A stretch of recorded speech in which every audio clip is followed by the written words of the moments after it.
What made David Bloom just a phenomenal mentor was, I think he cared. He took interest in me aside from what I was doing for him as a research assistant. He was very generous with his time.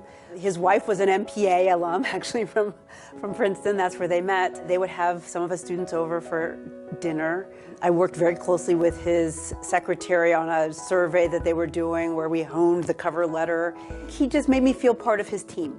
As his thesis advisee, he pushed me. It wasn't that every day he was in there saying you have to jump higher, etc. But he just kept encouraging me to try different things and to take on questions that are just interesting. He was associated with an organization in Cambridge called the National Bureau of Economic Research.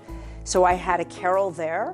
The NBER is in Cambridge. It's the hub that brings economists together from the different institutions around Cambridge and around the country. Being and spending so much time at the Bureau with graduate students, with faculty, getting to know these folks as an undergraduate as if just bumping in the kitchen and just talking to them, getting advice from them, getting help from them, talking to them about everyday things. I just felt like I fit into the community of economists, which I think is unusual for a black girl. They made me feel very much at home. And so I spent a lot of my time there. I have very good friends from there.